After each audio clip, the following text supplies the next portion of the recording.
Ya, halo teman-teman.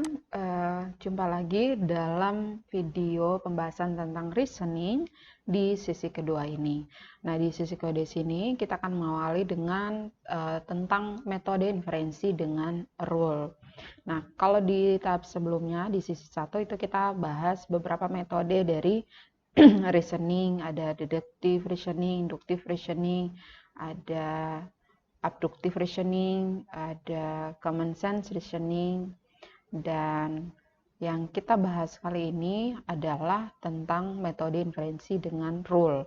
Jadi penggunaan rule atau aturan untuk melakukan inferensi atau menciptakan sebuah modul uh, inferensi engine. Nah, uh, dan tentu saja yang kita bahas di sini, salah satunya di sini tentang forward chaining dan backward chaining. Pasti teman-teman tidak asing lagi ya penggunaan forward chaining dan backward chaining di sini karena ada banyak sekali penelitian yang metode penyelesaiannya ini menggunakan metode ini ya, forward chaining dan backward chaining. Kita lihat yang pertama di sini tentang forward chaining. Nah, tahapannya seperti apa? Metode forward chaining di sini. Jadi ada tahapan pertama di sini, tentunya ada submit fakta, ada fakta-fakta yang diberikan sebagai inputan, yang fakta tersebut bisa memberikan atau kita bisa mengetahui semua rule-rule berdasarkan submit fakta yang ada. Kemudian dari submit fakta yang diketahui, kita konversikan ke semua rule dengan rule atau berdasarkan rule yang ada, rule yang memenuhi, kita bisa melakukan penarikan konklusi atau kesimpulan dan kita bisa mengenerate data yang baru. Dan dalam forward chaining di sini, data itu sifatnya sebagai driven, sebagai penuntun. Jadi berdasarkan data-data yang ada, itu kita bisa melakukan pencarian goal ya. Kita bisa melakukan kita mulai dari kalimat-kalimat atau dengan knowledge base yang ada, kemudian kita bisa membangkitkan kesimpulan-kesimpulan baru sehingga bisa kita gunakan untuk melakukan inferensi yang lebih jauh. Nah, forward chaining ini biasanya digunakan ketika suatu fakta ditambahkan ke dalam knowledge base. Jadi kalau forward chaining ada fakta baru yang ditambahkan dalam knowledge base dan kita ingin membangkitkan konsekuensi logisnya. Kita akan membangkitkan gimana nanti goalnya. Goalnya nanti akan seperti apa jika ada fakta baru yang ditambahkan pada knowledge base. Nah, itu forward chaining ya. Jadi forward, maju ke depan ya. Jadi berdasarkan data-data yang ada, kita akan mencari konklusinya, goalnya seperti apa. Dan tentunya yang menjadi drivernya di sini adalah data. Nah, yang berikut di sini adalah backward chaining. Nah, backward chaining kebalikan lagi dari forward chaining. Dalam backward chaining, kita mencoba untuk membuktikan konklusi dengan cara mundur. Gitu ya. Dengan cara mundur. Yang menjadi drivernya apa? Yang menjadi drivernya adalah goal driven. Jadi kita membuktikan kalau goalnya seperti ini, apakah benar? Kalau goalnya seperti ini, apakah benar berdasarkan fakta-fakta yang ada akan menuju ke fakta-fakta yang menjadi knowledge base-nya. Nah, biasanya untuk backward chaining di sini sering digunakan pada pemrograman prolog ya, atau mungkin teman-teman belajar pemrograman deklaratif ya. Di pemrograman deklaratif itu sebenarnya teknik yang digunakan adalah teknik backward chaining. Nah, kita akan lihat di contohnya. Forward chaining example ya. Misalkan kita diberikan fakta A, B, C, D, dan E, gitu ya. Data A, B, C, D, E itu adalah knowledge base-nya kita. Dengan aturannya, berdasarkan fakta yang 5 fakta A, B, C, D ini, kita mendapatkan beberapa rule.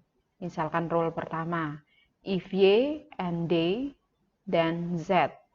If X and B and A, then Y. If A, then X. If C, then L. If L and M, then N. Gitu ya, kita buatkan rule-nya. Jika Y dan D, maka Z. Jika X dan B dan E, maka Y. Jika A, maka X. Jika C, maka L. Jika L dan M, maka N. Nah, berdasarkan fakta ini, data fakta A sampai D dan rule ini, maka kita bisa melakukan penarikan kesimpulan, goal akhirnya apa. Kita mulai berawal dari A, B, C, D, E. Jika A di sini ya, A berarti rule ketiga. Jika A berarti then X. Oke. Kemudian yang berikut, jika B, ya, jika B dan X ini ya, jika B dan X maka Y. Itu memenuhi berdasarkan rule yang kedua. Kemudian jika C maka L, rule keempat. Jika D dan Y, perhatikan di sini. Jika D dan Y itu masuk di rule, memenuhi rule ya, D dan Y berarti memenuhi rule pertama ya. Jika Y dan D dan Z. Rule yang berikut jika E, mana E? Ya, ini ya. Jika X dan E, maka Y.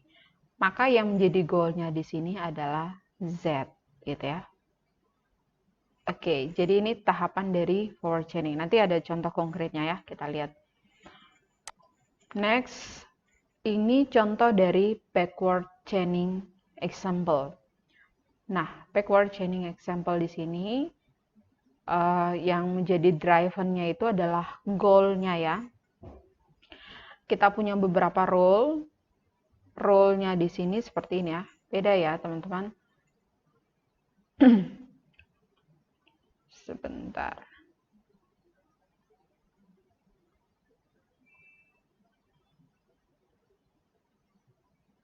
Ya, role-nya ya. Jadi rule-nya kita mulai dari Z ya, dari Z. Nah, dari Z Z ini didapat dari fakta Y dan D. Kemudian Y didapat dari fakta X, rule ya, rule X, B, dan E.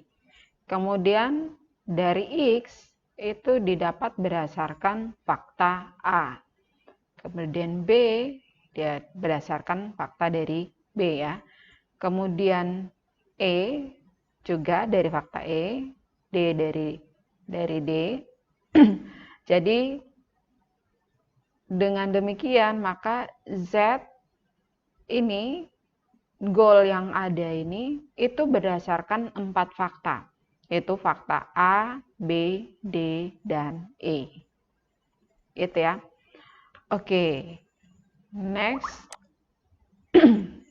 Nah, jadi bisa kita simpulkan bahwa forward atau backward or backward chaining itu, kalau backward chaining artinya bahwa kita mencoba untuk membuktikan apakah hipotesa di sini, apakah goal yang jadi konklusinya kita itu memenuhi partikular hipotesis yang ada, memenuhi fakta-fakta yang ada atau tidak. Itu backward chaining ya. Kita berusaha untuk membuktikan ya apakah goal ini benar atau tidak ya berdasarkan fakta-fakta yang ada. Sedangkan kalau forward chaining, we trying to find all possible conclusion. Kita berusaha untuk mencari mana konklusi yang memungkinkan, itu ya. Mana konklusi yang memungkinkan berdasarkan data-data atau fakta-fakta yang ada. Kalau tadi backward chaining, mana saja hipotesa yang membuktikan bahwa goal ini benar atau tidak. Oke, contoh kasusnya. Ya. Contoh kasusnya, sebelum kita masuk ke contoh kasus ya, sebelum kita masuk ke contoh kasus, untuk challenge yang pertama di sesi kedua ini, challenge yang pertama dari nomor absensi 1 sampai 5, silahkan mendefinisikan menurut Anda pengertian tentang forward chaining. Nomor absen dari 6 sampai 10, silahkan mendefinisikan pengertian tentang backward chaining by your opinion. Oke, yang berikut di sini kita masuk ke contoh kasus. Misalkan studi kasus tentang sistem pakar ya, tentang penasehat keuangan. Kasusnya di sini ada seorang user ingin berkonsultasi, apakah tepat jika dia berinvestasi pada stok IBM dengan variabel-variabel yang digunakan. Ini variabel-variabel ini kita sebut sebagai fakta ya. Ini adalah fakta, adalah informasi yang dimiliki. Kita langsung ya, kita melakukan inferensinya. Misalkan di sini kita buat A di sini memiliki uang $10.000 untuk investasi. B1 berusia lebih kecil dari 30 tahun. B2 berusia lebih besar dari 22 tahun. C, tingkat pendidikan pada level college. D, pendapatan minimum per tahunnya misalkan $40.000. Di sini berinvestasi pada bidang sekuritas atau asuransi. F, investasi pada saham pertumbuhan, growth stock. G, investasi pada saham IBM. Nah, ini adalah beberapa fakta. Dari fakta-fakta di sini untuk menyelesaikan masalah seorang user ingin berkonsultasi apakah tepat jika dia berinvestasi pada stok IBM. Nah, ini ada yang menjadi drivernya apa? Data atau goal. Kalau ini dia sudah tulisnya berinvestasi pada stok IBM ya. Kita lihat ini goalnya ya sebenarnya. Berarti backward atau forward? Iya. Kalau forward berarti drivernya itu adalah data. Kalau backward, forwardnya itu adalah goal ya, tujuan. Nah, fakta yang ada kita asumsikan dari ini ya, dari A, B1, B2, C, D, E, F, G, maka kita bisa diasumsikan si user atau si investor ini punya data. Yang pertama dia memiliki uang $10.000. Yang berikut dia berusia 25 tahun. Jadi ini adalah rule-nya ya, ini adalah inferensinya. Sedangkan ini adalah fakta dari si investor ini atau si user ini. Si investor ini dia punya uang $10.000 dan dia berusia 25 tahun. Dan faktanya bahwa dia ingin menerima nasihat apakah tepat jika dia berinvestasi pada IBM stock. Nah, rule yang bisa kita ciptakan di sini berdasarkan fakta sebelumnya, R1, rule 1. Jika seseorang memiliki uang $10.000 untuk berinvestasi dan dia berpendidikan pada level college, maka dia harus berinvestasi pada bidang sekuritas. Rule yang kedua, jika seseorang memiliki pendapatan per tahun minimal $40.000 dan dia berpendidikan pada level college, dan maka dia harus berinvestasi pada saham pertumbuhan atau growth stock. Rule yang ketiga, jika seseorang berusia lebih kecil dari 30 tahun dan dia berinvestasi pada bidang sekuritas, dan maka dia sebaiknya berinvestasi pada saham pertumbuhan.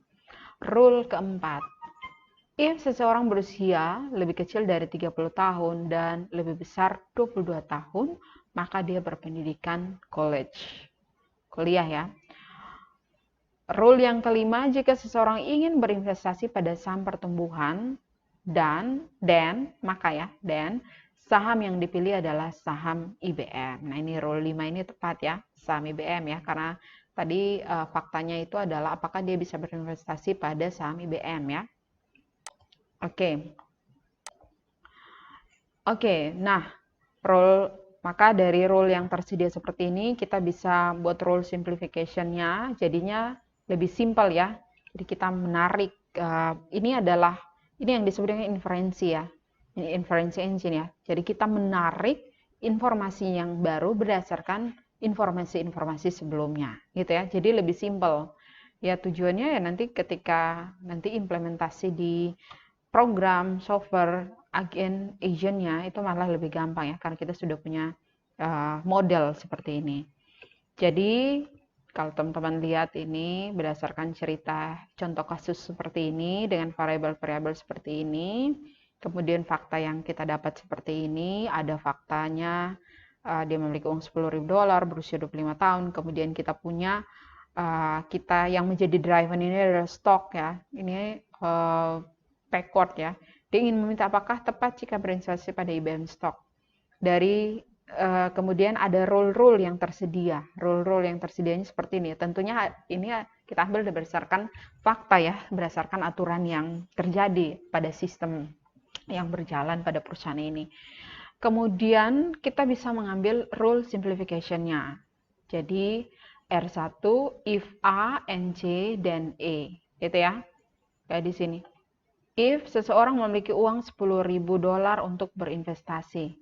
Nah, berarti dia masuk ke variabel A, memiliki uang $10.000 untuk berinvestasi. Maka kita bisa buat rule simplification-nya R1 if A, NC. Kita lihat NC, dia berpendidikan pada level college ya. Berpendidikan pada level college ini adalah variabel yang ada pada C ya, variabel C, tingkat pendidikan pada level college. Jadi seperti itu ya teman-teman. Jadi pertama itu kita harus buat dulu variabelnya apa saja, faktanya apa saja, rule-nya yang kita buat seperti ini. Nanti kita konversikan, kita tarik lagi informasi baru menjadi rule simplification seperti ini. Jadi lebih gampang ya.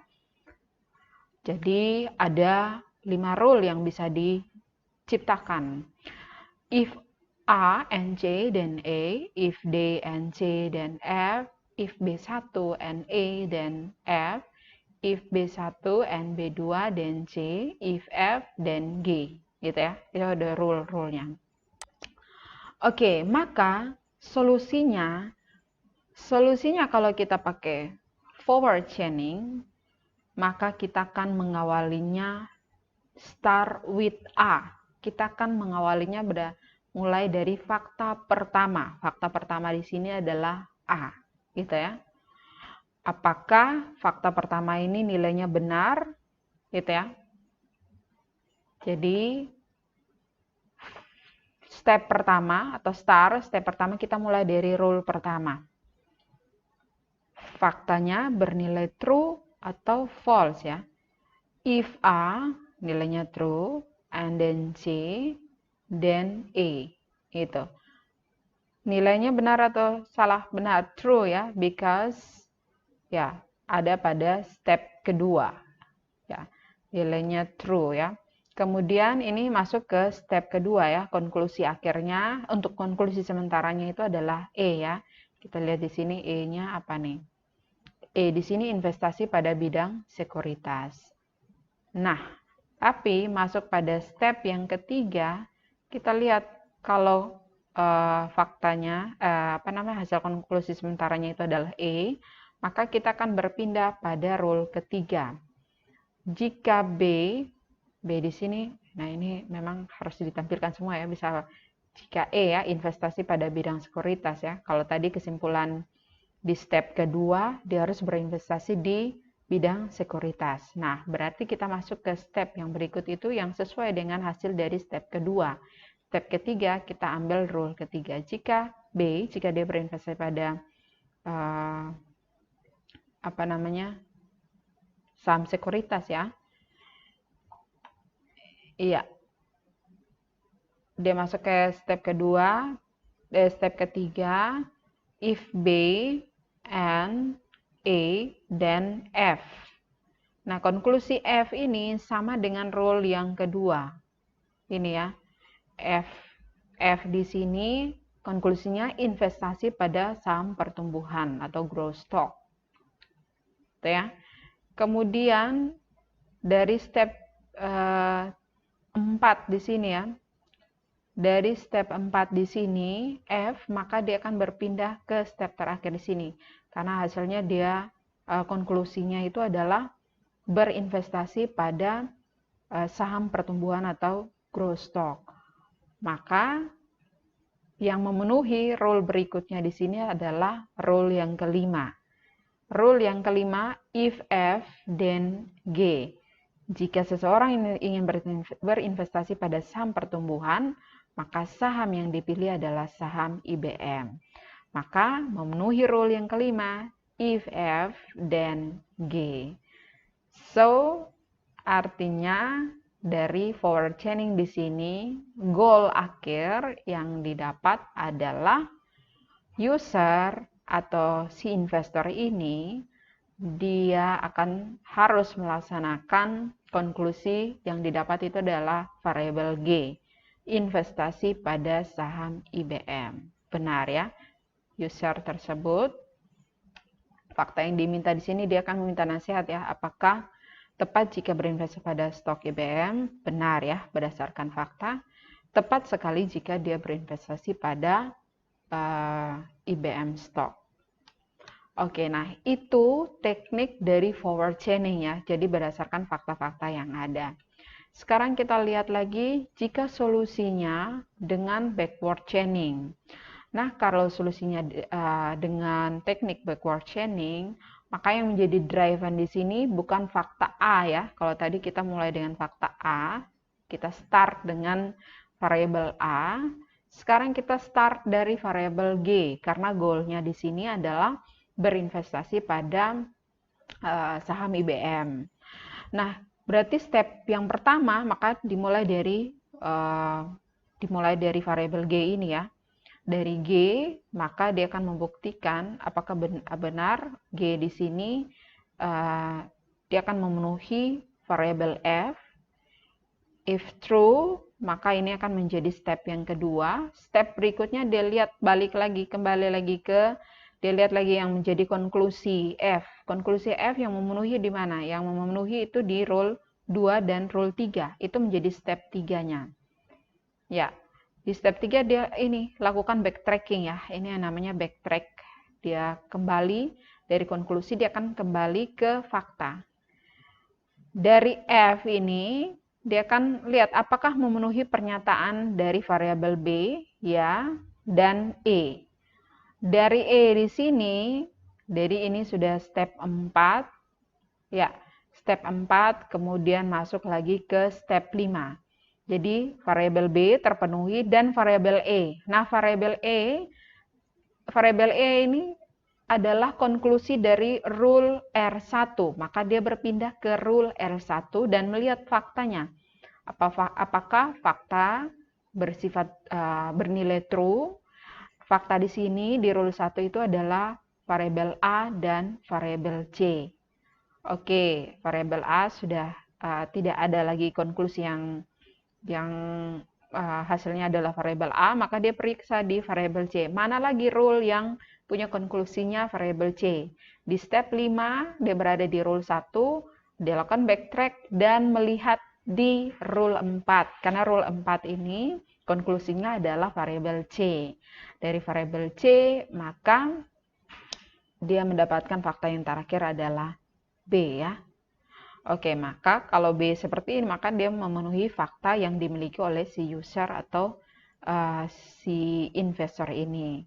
Dan nilainya bersifat benar ya, bahwa benar jika investor ini melakukan investasi pada saham IBM. Gitu ya, jadi dia melakukan backtrack. Oke, nah ini kalau teman-teman lihat dari graf perjalanan ini, graf penyelesaian ini, saya yakin teman-teman sudah ini ya bisa ada gambaran tentang bagaimana proses penyelesaian suatu masalah, pencarian solusi atau pembuktian solusi menggunakan forward chaining atau backward chaining. Oke, nah ini challenge tadi challenge yang pertama dan kedua ya. Sekarang challenge yang ketiga. Ya, challenge yang ketiga di sini dari nomor urut absen yang ke-11 sampai 15. silakan teman-teman buatkan sebuah studi kasus. Dari studi kasus ini silakan teman-teman gambarkan variabel, ya, gambarkan variabel dan fakta. Kemudian buatkan rule-nya dan buatkan rule simplification-nya. Itu untuk yang nomor urut 11 sampai 15.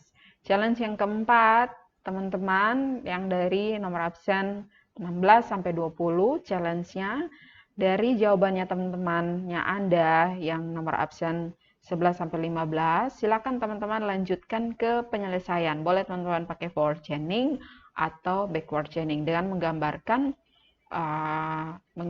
graf seperti ini ya, penyelesaian dari backward chaining atau forward chaining. Oke, sampai di sini bisa ya teman-teman. Oke, ini adalah sesi 2 dari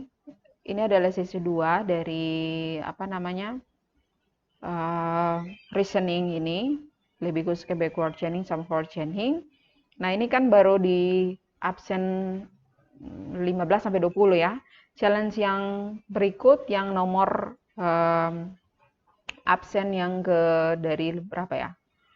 Ya, absen dari 21 sampai 30, teman-teman yang nomor absen 21 sampai 30, challenge-nya adalah silakan teman-teman bandingkan manakah metode yang menurut teman-teman paling baik dari backward chaining sama forward chaining untuk penyelesaian suatu studi kasus.